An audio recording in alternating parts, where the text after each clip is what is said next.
Hello, everyone. So this is probably going to be my most favorite class, um, because this is a topic that I'm very interested in and have been for a while. And as far as what category I'm in, well, I am in most definitely category three. I have a, um, a pretty good history with substance use. Going back to 17. I'm 30 now. So what, 13 years? Yeah, about 13 years. Um, 12 years, something like that. And for the sake of time, I'm not going to dive too deep into it. And I apologize if this is over 5 minutes, but um, I'm pretty open about my stuff. I don't hide anything from anybody. Um, my biggest struggle in the 12 years or whatever of substance use has been alcohol, um, marijuana, um, for a little while, um,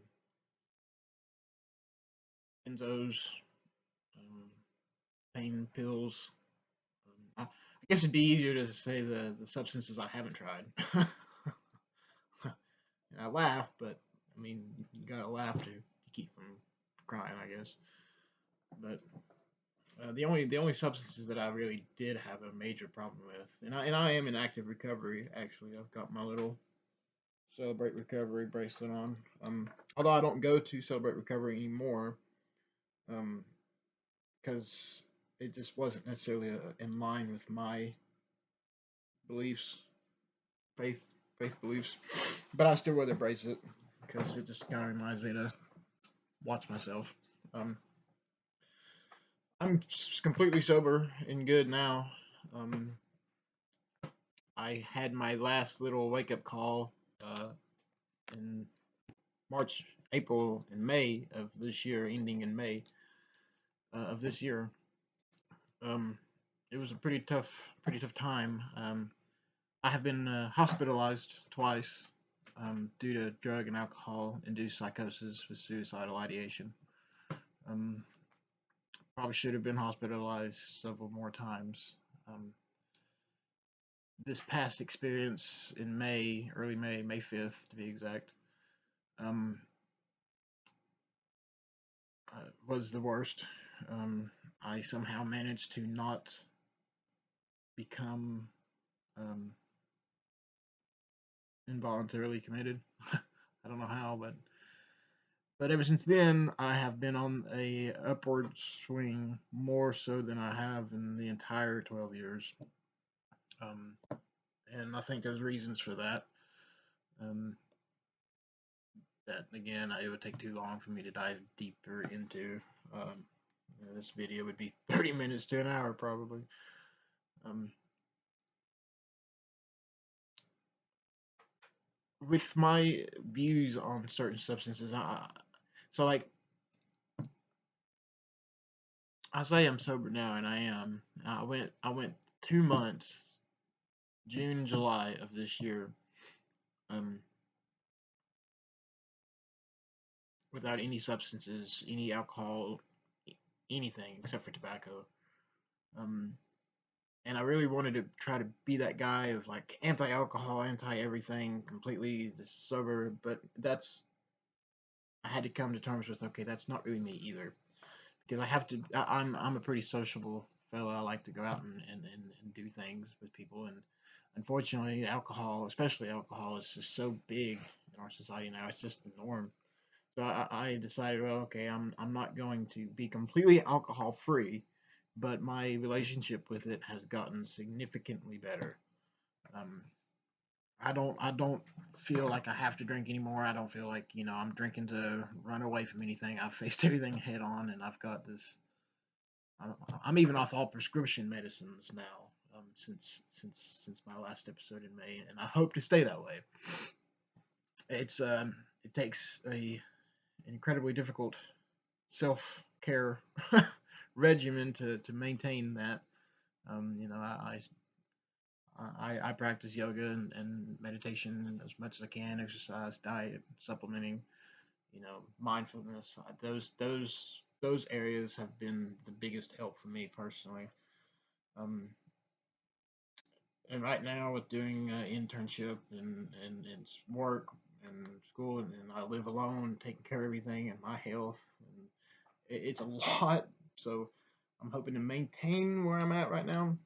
I'm only limiting my drinking, you know, to a couple drinks at a time, and maybe most of the time only one night a week, even if that.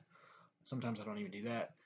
And it's usually with friends. It's always with friends. Um, uh, I don't ever drink alone. I shoot for a few years. I would just come home every evening from work and drink and smoke marijuana and cigarettes and stuff until I passed out, whatever time that may be, and wake up in the morning feeling like crap and trying to drudge into work. And I was doing this while working for CPS because I somehow managed to go to school and do my bachelor's and everything while still, you know, kind of struggling with it. I don't know how, but I did. And I was determined to not let that happen to be this way again with my grad school experience. And so far, I've done really well, and I just hope it stays that way. In the fall, I usually tend to falter a little bit, but so far I have not. And again, that intense self care regimen has really helped.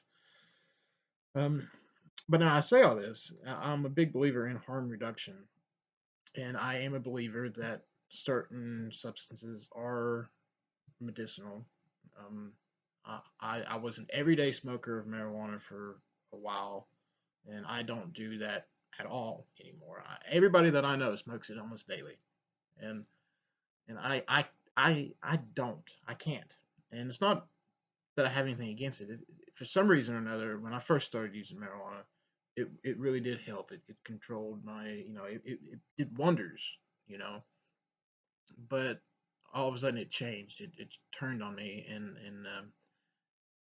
a little bit of marijuana now will send me into a complete full blown schizophrenic episode. I guess there's a video on YouTube of what a simulation of what somebody with schizophrenia is going through, and I was like, wow, that's exactly what I feel like when I'm high on marijuana. Now I can't do it socially. Every now and then I can do it if I'm sitting at the house by myself in actual meditation. I can use it because it just raises my anxiety and paranoia so high. If I'm by myself in meditation, I can kind of work through it. So, you know, but I hear a lot of people say, no, you can't become addicted to marijuana. That's a lie. You absolutely can.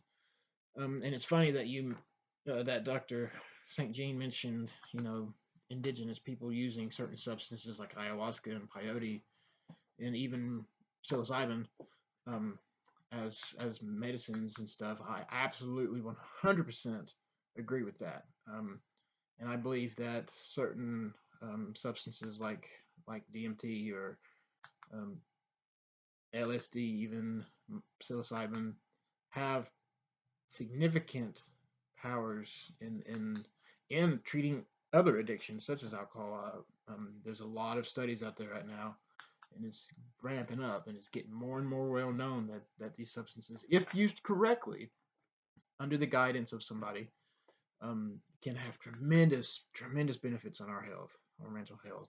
Um, so that's something that I really am passionate about, and something that I really want to study going further into my career. Um, Perhaps even do it myself, um, do it under the guidance of somebody, and potentially even guide others. I don't know, but that is something I'm very interested in. Um,